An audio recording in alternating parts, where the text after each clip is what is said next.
Welcome to my TV. ఈనాటి వార్తల్లోని ముఖ్యాంశాలు.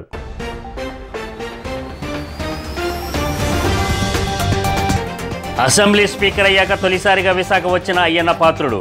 విమానాశ్రయంలో ఘన స్వాగతం, సభాపతి పదవికి గౌరవం తెచ్చేటట్లు కృషి చేస్తానని వెల్లడి.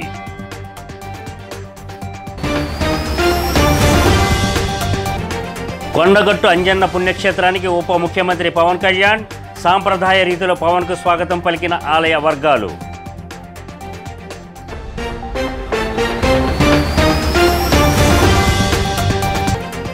జూలై 1న ఎన్టీఆర్ భరోసా పింఛన్ల పంపిణీ. రాష్ట్ర వ్యాప్తంగా ఎలాంటి పొరపాట్లకు ఆస్కారం లేకుండా చూడాలని కలెక్టర్లకు ప్రభుత్వ ప్రధాన కార్యదర్శి నీరబ్ కుమార్ ప్రసాద్ ఆదేశం.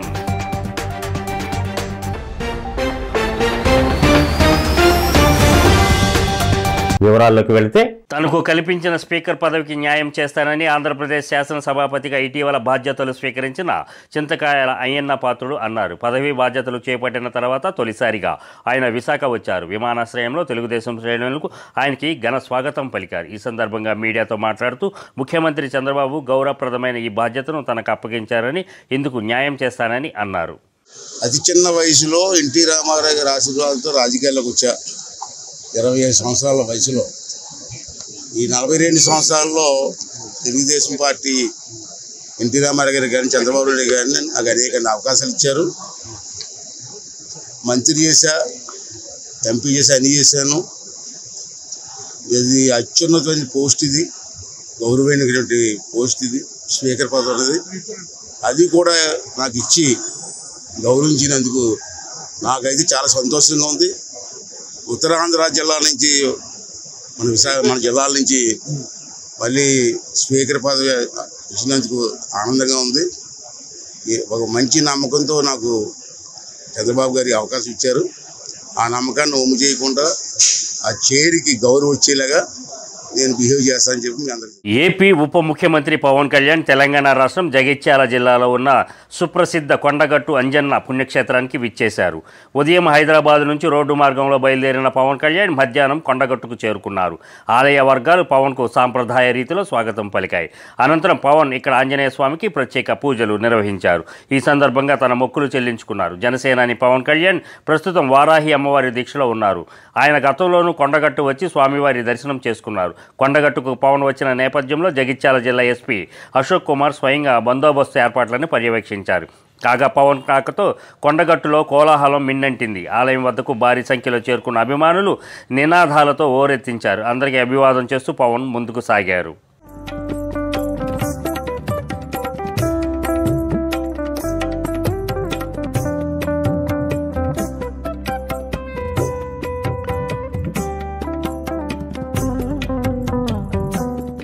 రాష్ట్రంలో జూలై 1వ తేదీన ఎన్టీఆర్ భరోసా పింఛన్ల పంపిణీని ఎలాంటి పొరపాట్లకు ఆస్కారం లేకుండా సక్రమంగా పంపిణీ చేయాలని ప్రభుత్వ ప్రధాన కార్యదర్శి నీరబ్ కుమార్ ప్రసాద్ జిల్లా కలెక్టర్లను ఆదేశించారు. పింఛన్ల పంపిణీపై విజయవాడ సీఎస్ క్యాంపు కార్యాలయం నుండి ఆయన జిల్లా కలెక్టర్లతో వీడియో సమావేశం నిర్వహించారు. ఈ సందర్భంగా సీఎస్ మాట్లాడుతూ జూలై 1వ తేదీన 65,18,496 మంది వివిధ పింఛన్లదారులకు గ్రామ వార్డు సచివాలయ సిబ్బంది ద్వారా ఇంటింటి పింఛన్లు పంపిణీకి సంబంధించి 4,399.89 కోట్ల రూపాయలను విడుదల చేయడం జరిగిందని తెలిపారు. అదేవిధంగా పింఛన్ల పంపిణీకి ఇతర విభాగాల సిబ్బంది సేవలను కూడా వినియోగించుకునేలా జిల్లా కలెక్టర్లు, ఎంపీడీఓ, మున్సిపల్ కమిషనర్లకు తగు ఆదేశాలు జారీ చేయాలని ఆదేశించారు.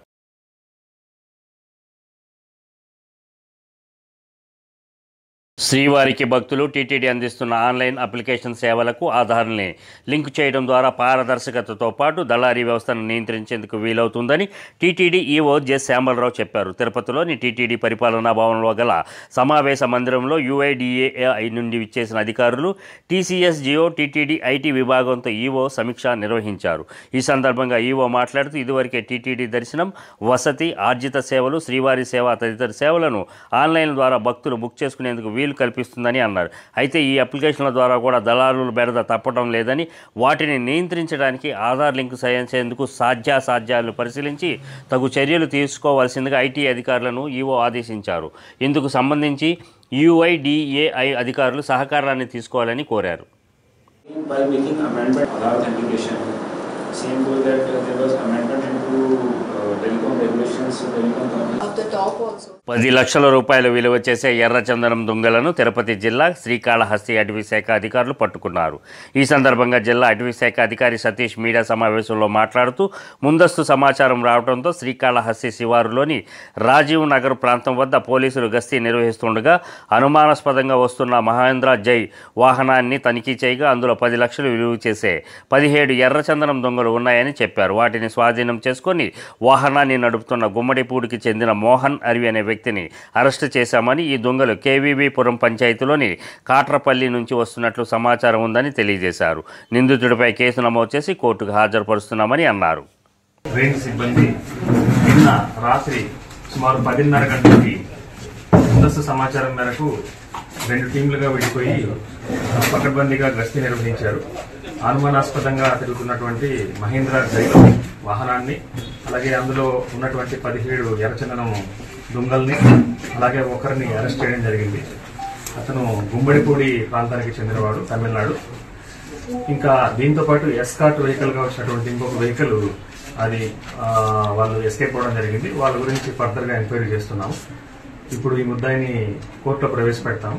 ఈ సీజ్ చేసినటువంటి ఈ ఎర్రచందనం దొంగల్ని సెంట్రల్ రెడ్ శాండర్స్ డిపోకి తరలిస్తాము. అండ్ ఇవి ఎక్కడ జరిగాయి, ఫెయిలింగ్ ఏంటి అనేది కూడా వీటి గురించి తదుపరి విచారణలో తేలుస్తాం.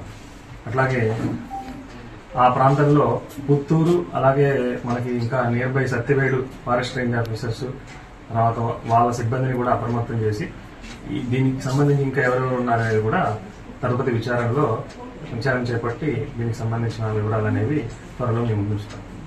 మనకి ఇన్ఫర్మేషనే ఒక 2 రోజుల నుంచి దీని గురించి వీళ్ళు వచ్చారని చెప్పేసి మా రేంజ్ ఆఫీసర్కి ఇన్ఫర్మేషన్ ఉంది, లోకేష్ గారికి. అలాగే వాళ్ళ team Ramakrishna deputy range officer, ఇంకా మిగతా సిబ్బంది అందరూ కూడా అప్రమత్తంగా ఉండి వాళ్ళ కదలికల్ని గమనించి అది ఎక్కడి నుంచి వస్తుంది. తిరుమల శ్రీవారిని సినీ నటుడు సుమన్ తల్వార్ దర్శించుకున్నారు. దర్శనం అనంతరం మీడియాతో మాట్లాడారు. చంద్రబాబు నాయుడు కార్యసాధకుడని, చంద్రబాబు పాలనలో అమరావతి రాజధాని నిర్మాణం వేగంగా జరుగుతుందని, రాష్ట్రాన్ని అభివృద్ధి వైపు పరుగులు పెట్టించబోతున్నారని చెప్పారు. గతంలో ఉద్యోగాలు లేకుండా నిరుద్యోగులు ఎన్నో ఇబ్బందులు పడ్డారని, సినీ పరిశ్రమలోని వారు కూడా పలు సమస్యలను ఎదుర్కొన్నారని చెప్పారు. సబ్జెక్ట్ తెలిసిన వ్యక్తి పవన్ కళ్యాణ్కు మంచి శాఖలనే కేటాయించారని పేర్కొన్నారు. మరోవైపు శ్రీవారిని నటుడు అల్లరి నరేష్, బాచలమల్లి చిత్ర బృందం దర్శించుకుంది. ఎమ్మెల్యే కళా వెంకట్రావు, ఎమ్మెల్సీ భూమిరెడ్డి రాంగోపాల్ రెడ్డి శ్రీవారిని దర్శించుకున్నారు. దర్శనానంతరం రంగనాయక మండపంలో టీటీడీ అధికారులు పట్టు వస్త్రాలతో సత్కరించి స్వామివారి ప్రసాదాలు అందజేశారు. ప్రజల తీర్పు ఏదైతే ఇచ్చారో టీడీపీకి, జనసేనకి, బీజేపీకి అది మనం స్వీకరిస్తూ, ముఖ్యంగా ఏంటంటే ఆంధ్ర డెవలప్మెంట్, అమరావతి క్యాపిటల్ డెవలప్మెంట్కి చంద్రబాబు నాయుడు గారు చాలా స్పీడ్గా ఆయన ప్రయత్నాలు చేస్తున్నారు. సో ముఖ్యంగా ప్రజలు సహకరించాలి. ఎందుకంటే 5 ఏళ్ళు వెనక్కి వెళ్ళిపోయాం.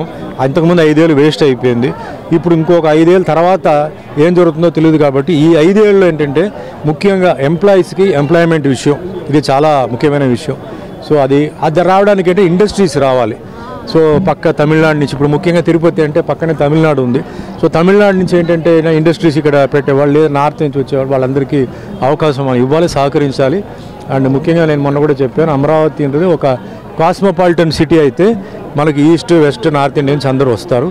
సో మెయిన్గా అందరూ బాగుండాలి, అందరూ సంతోషంగా ఉండాలి. జరిగింది మనం ఇంకా మర్చిపోయి జరగబోయే మెయిన్గా ముఖ్యంగా యువకులు పాపం చాలామంది చదివి వాళ్ళకేంటంటే వాళ్ళ ఊర్లోనే వాళ్ళకి ఉద్యోగాలు లేవు. సో వాళ్ళ ఊర్లోనే వాళ్ళకి ఉద్యోగాలు వచ్చేలాగా చంద్రబాబు నాయుడు గారు చేయాలి. అదే మాదిరిగా పవన్ కళ్యాణ్ కూడా ఆయన చాలా మంచి మెజారిటీ మీద గెలిచి ఈరోజు డిప్యూటీ సీఎంగా ఉన్నారు. సో మా సినిమా వర్గాల్లో కూడా ఎన్నో కళాకారులు, టెక్నీషియన్స్ చాలామంది ఇబ్బందులు ఉన్నారు.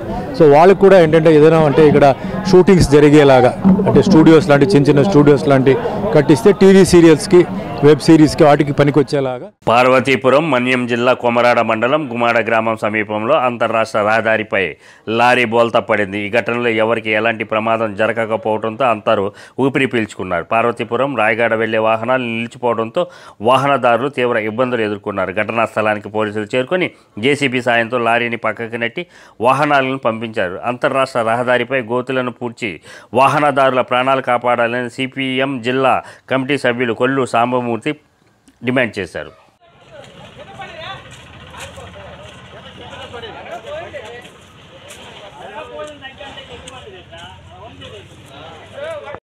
జూలై 1న లబ్ధిదారులకు పింఛన్లను వారి ఇళ్లకు వెళ్లి ఇవ్వాలని సచివాలయ పురపాలక సంఘం సిబ్బందికి శ్రీకాళహస్తి పురపాలక సంఘం కమిషనర్ రమేష్ బాబు సూచించారు. ఈ సందర్భంగా జరిగిన సమావేశంలో ఆయన మాట్లాడుతూ రాష్ట్ర ప్రభుత్వాల ఆదేశాల మేరకు ఈరోజు ఉదయం 6 గంటల నుంచి పింఛన్ల పంపిణీ చేస్తున్నట్టు తెలిపారు. 6,000 పింఛన్తో పాటు ఏప్రిల్ నుంచి జూన్ వరకు ఉన్న పాత బకాయిలు 3,000 కలిపి మొత్తం 7,000 రూపాయలను పింఛన్దారులకు అందజేస్తున్నామని అన్నారు. మన ఆంధ్రప్రదేశ్ ప్రభుత్వం నూతనంగా పెంచిన పెన్షన్లని పంపిణీ చేసేదానికి మార్గదర్శకాలు విడుదల చేసింది. అందులో భాగంగా సచివాలయ సిబ్బంది ద్వారా ఇంటింటికి పెన్షన్లు పంపిణీ చేయమని ఆదేశాలు వచ్చున్నాయి. ఈ సందర్భంగా ఈరోజు సచివాలయ సిబ్బంది అందరికి కూడా సమావేశం నిర్వహించి వారందరికీ కూడా ఇన్స్ట్రక్షన్స్ ఇవ్వడం జరిగింది. పెన్షన్దారులందరూ కూడా ఎవరు కూడా సచివాలయానికి కానీ మున్సిపల్ ఆఫీస్కి కానీ ఎటువంటి పరిస్థితుల్లో రాకుండా వారి ఇంటి వద్దనే ఉంటే ఖచ్చితంగా మా సచివాలయ సిబ్బంది మీ ఇంటి వద్దకే వచ్చి మీకు పెంచిన అమౌంట్ని 4,000 రూపాయల పెన్షను, అలాగే ఏప్రిల్ నుంచి జూన్ వరకు ఉన్న 3 నెలల అరియర్ 1,000 రూపాయలు, మొత్తం 7,000 రూపాయల పెన్షన్ కూడా ఇంటి వద్దే సచివాలయ సిబ్బంది అందజేస్తారు. కాబట్టి పెన్షన్దారులందరూ కూడా ఈ విషయాన్ని గమనించి వారి ఇంటి వద్దే ఉండి సకాలంలో పెన్షన్ తీసుకునే దానికి సహకరించవలసిందిగా కూడా వారందరికీ కూడా విజ్ఞప్తి చేస్తున్నాను. అలాగే ప్రజాప్రతినిధులు కూడా మా సచివాలయ సిబ్బంది వెంట ఉండి పెంచిన పెన్షన్లని లబ్ధిదారులకు అందించే దాంట్లో కూడా వారు కూడా సహాయ సహకారాలు అందించవలసింది ఈ సందర్భంగా. మన్యం జిల్లా గురుగుబిల్లి మండలం తోటపల్లి బ్యారేజీ పరిధిలోని కుడి కాలువ నుంచి సాగునీరును గిరిజన సంక్షేమ శాఖ శిశు సంక్షేమ శాఖ మంత్రి గుమ్మడి సంధ్యారాణి, కురుపాం ఎమ్మెల్యే తోయిక జగదీశ్వరి విడుదల చేశారు. ఈ సందర్భంగా సంధ్యారాణి మాట్లాడుతూ పార్వతీపురం, విజయనగరం, శ్రీకాకుళం జిల్లాలకు సంబంధించి గరుగుబిల్లి, బలిజపేట, విజయనగరం వల్ల వంగర, పూసపాటి రేగ మండలాల వరకు 84,000 ఎకరాలకు 1,700 క్యూసెక్కుల సాగునీరును కుడి కాలువ నుంచి అందజేస్తున్నట్టు తెలిపారు. ఈ కార్యక్రమంలో కురుపాం, పార్వతీపురం, పాలకొండ ఎమ్మెల్యేలు తోయిక జగదీశ్వరి, బోనెల విజయచంద్ర, నిమ్మక జయకృష్ణ తదితరులు పాల్గొన్నారు.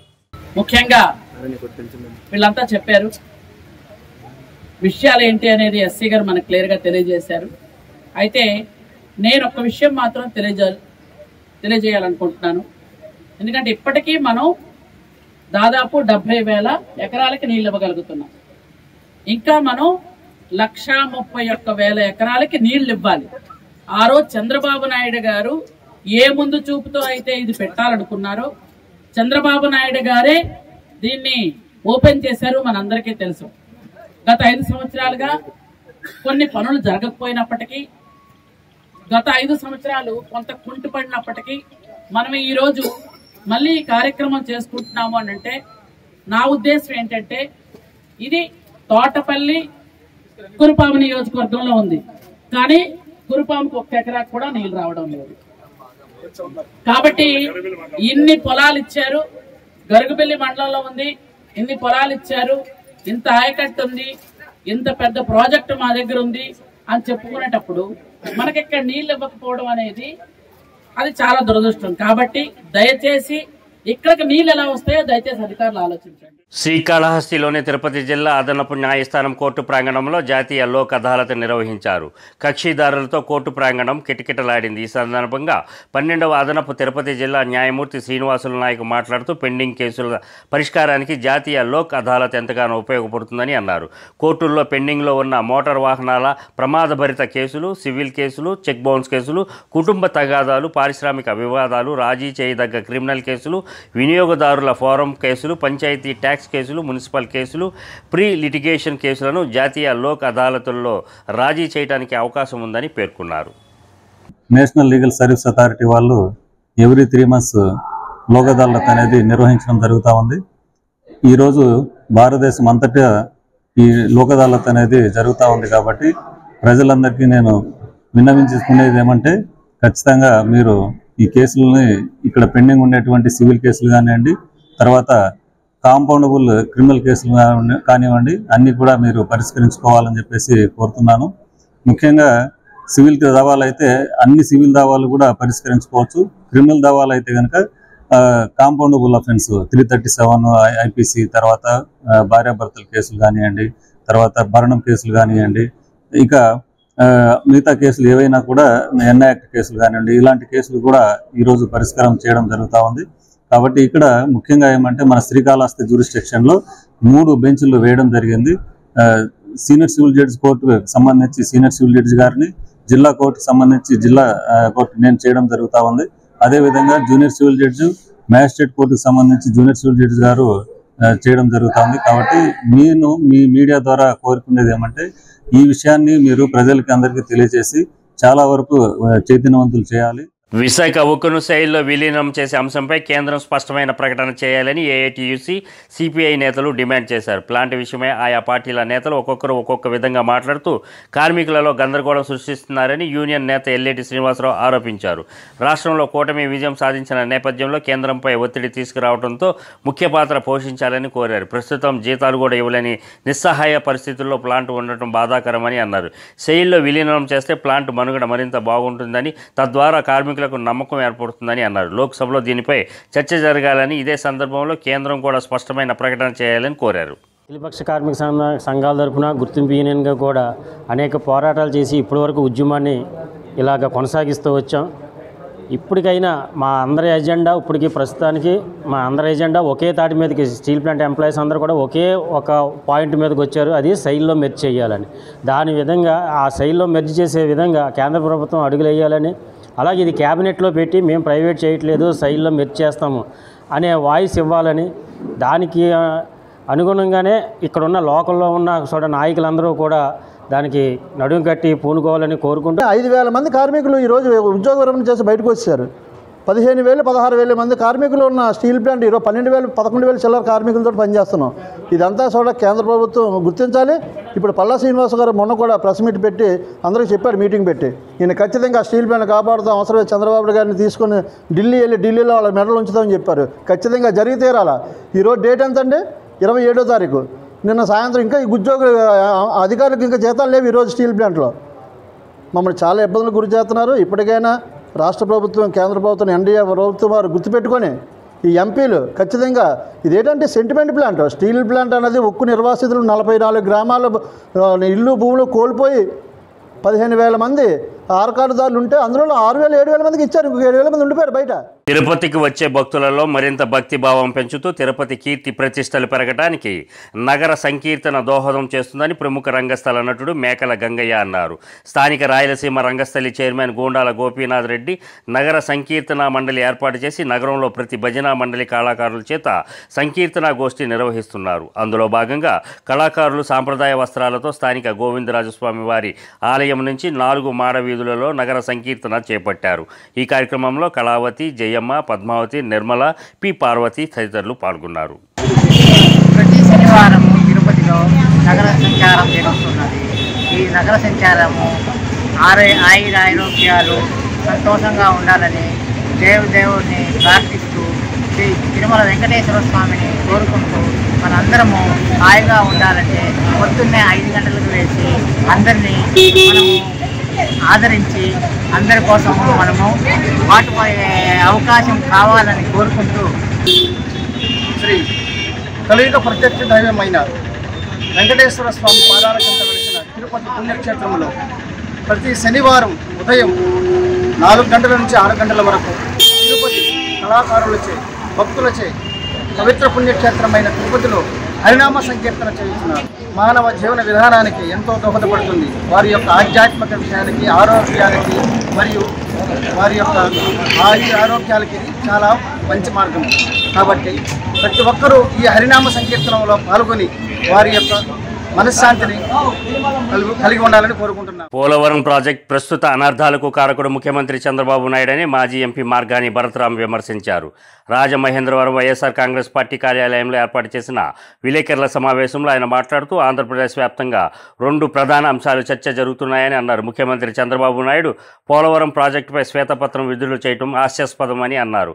పోలవరం ప్రాజెక్టుకు నేషనల్ ఇన్స్టిట్యూట్ PPA సిఫార్సు చేశారని అన్నారు. చంద్రబాబు నాయుడు ఏ హోదాలో శ్వేతపత్రం విడుదల చేస్తారని ప్రశ్నించారు. 2014 నుంచి 19 వరకు, 2019 నుంచి 24 వరకు ఇంతవరకు జరుగుతున్న పనులు ఎవరి ఆధ్వర్యంలో జరిగాయో ప్రజలకు తెలుసని అన్నారు. చంద్రబాబు నాయుడు పాలనలోనే పోలవరం ప్రాజెక్టు అస్తవ్యస్తంగా నిర్మాణం జరిగిందని ఆరోపించారు. కేవలం 2%, 3% చేశారని చెప్తా ఉన్నారు. నేను ఇవాళ చెప్తా ఉన్నా, coffer dam, up stream coffer dam ఎవరి హయాంలో కంప్లీట్ అయిందండి? జగనన్న ప్రభుత్వంలో కాదా?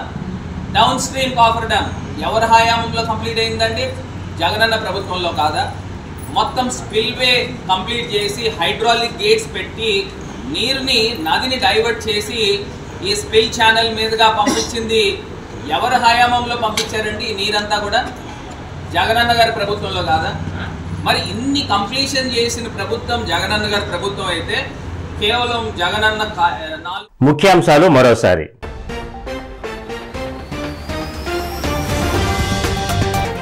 అసెంబ్లీ స్పీకర్ అయ్యాక తొలిసారిగా విశాఖ వచ్చిన అయ్యన్న పాత్రుడు.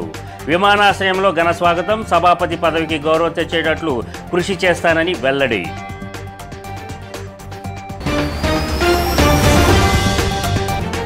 కొండగట్టు అంజన్న పుణ్యక్షేత్రానికి ఉప ముఖ్యమంత్రి పవన్ కళ్యాణ్. సాంప్రదాయ రీతిలో పవన్కు స్వాగతం పలికిన ఆలయ వర్గాలు.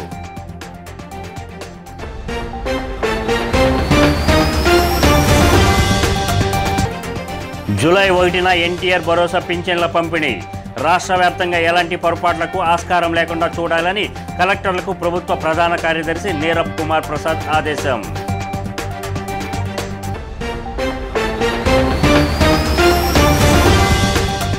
ఈ వార్తలు ఇంతటితో సమాప్తం. మరో బులెటిన్లో మరలా కలుద్దాం. అంతవరకు సెలవు. నమస్కారం.